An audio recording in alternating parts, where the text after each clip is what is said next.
बिस्मिल्लाहिर्रहमानिर्रहीम। अस्सलाम वालेकुम दोस्तों, मैं हूं शाह हुसैन और आप देख रहे हैं हुसैन टीवी। दोस्तों, हुजूर अक़दस सल्लल्लाहु ताला अलैहि व आलिहि वसल्लम और असहाब कराम रज़ियल्लाहु ताला अन्हु अजमईन ने दीन के फैलाने में जिस कदर तकलीफें और मुशक्क़तें बर्दाश्त की है, उनका बर्दाश्त करना तो दूर की बात, उसका इरादा करना भी हम जैसे नालायकों से दुश्वार है। तारीख की किताबें इन वाक़यात से भरी हुई है, मगर इन पर अमल करना तो अलहदा रहा, हम उनके मालूम करने की भी तकलीफ नहीं करते। इस बाब में चंद किस्सों को नमूने के तौर पर जिक्र करना है। इनमें से सबसे पहले खुद हजरत मोहम्मद मुस्तफ़ा सल्लल्लाहु ताला अलैहि वसल्लम के एक किस्से से इब्तिदा करता हूँ कि हुजूर सल्लल्लाहु ताला अलैहि वसल्लम का जिक्र बरकत का जरिया है।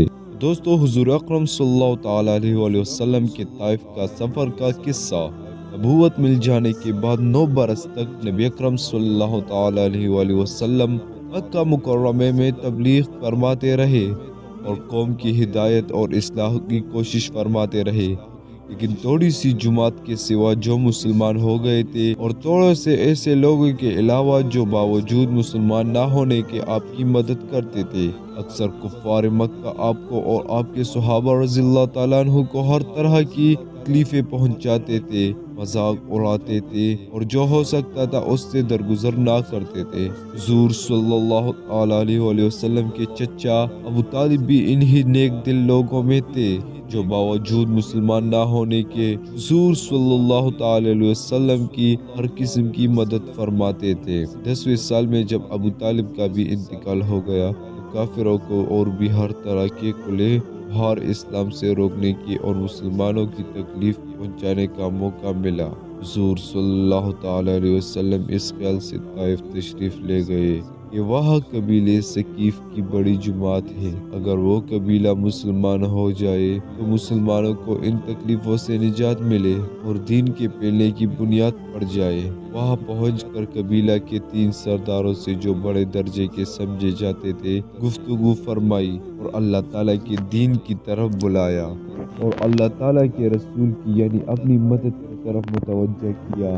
मगर इन लोगों ने बजाय इसके कि दीन की बात को कबूल करते या कम से कम अरब की मशहूर मेहमान नवाजी के लिहाज से एक नौवार मेहमान की खातिर मुदाहत करते, साफ जवाब दे दिया और नहायत बेरुखी और बदअखलाकी से पेश आए। उन लोगों ने ये भी गवारा न की कि आप यहाँ क़याम फरमा ले।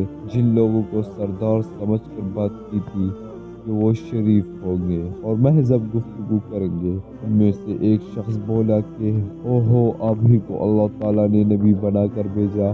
दूसरा बोला, अल्लाह ताला को तुम्हारे सिवा कोई और नहीं मिलता जिसको रसूल बनाकर भेजते। तीसरे ने कहा, मैं तुझसे बात करना नहीं चाहता, इसलिए अगर तू वाकई नबी है जैसा कि दावा है तो तेरी बात से इनकार कर देना मुसीबत से खाली नहीं, और अगर झूठ है तो मैं ऐसे शख्स से बात करना नहीं चाहता। इसके बाद इन लोगों से नाउम्मीद होकर हुजूर सल्लल्लाहु ताला अलैहि वसल्लम ने उन लोगों से बात करने का इरादा फरमाया।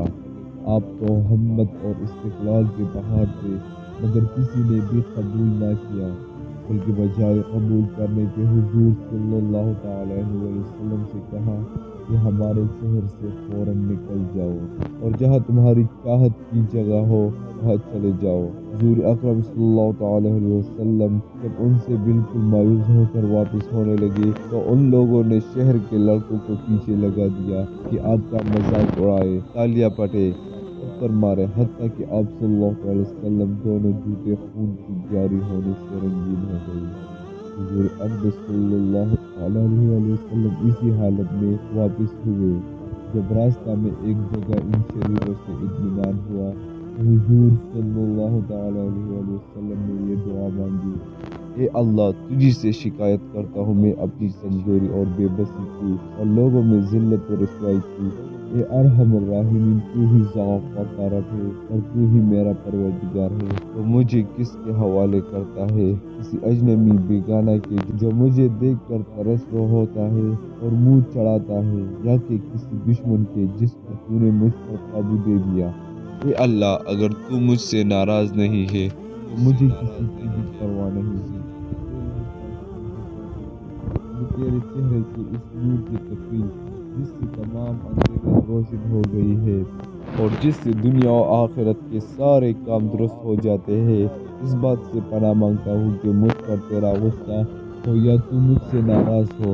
تیرے ناراضگی کا اس وقت تک دور کرنا ضرور ہے جب تک تو راضی نہ ہو۔ نہ تیرے سوا کوئی طاقت نہ قوت ہے۔ مالک الملک کی شان قہاری کو اس پر جوش آنا ہی تھا کہ حضرت جبرائیل علیہ السلام نے آ کر سلام کیا اور عرض کیا کہ اللہ تعالیٰ نے آپ کی قوم کی وہ گفتگو جو آپ سے ہوئی سنی اور ان کے جوابات سنے، اور ایک فرشتہ کو جس کے متعلق پہاڑوں کی خدمت ہے آپ کے پاس بھیجا ہے کہ آپ جو چاہے اس کو حکم دے۔ اس کے بعد اس فرشتہ نے سلام عرض کیا کہ جو ارشاد ہو میں اس کی تعمیل کروں، اگر ارشاد ہو تو دونوں جانب کی پہاڑوں کو ملا دوں جس سے یہ سب درمیان میں کچل جائے، اور جو سزا آپ تجویز فرمائے۔ حضور صلی اللہ علیہ وسلم کی رحیم و کریم ذات نے جواب دیا کہ میں اللہ سے اس کی امید رکھتا ہوں کہ اگر یہ مسلمان نہیں ہوئے تو ان کی اولاد میں سے ایسے لوگ پیدا ہو جو اللہ کی پرستش کرے اور اس کی عبادت کرے۔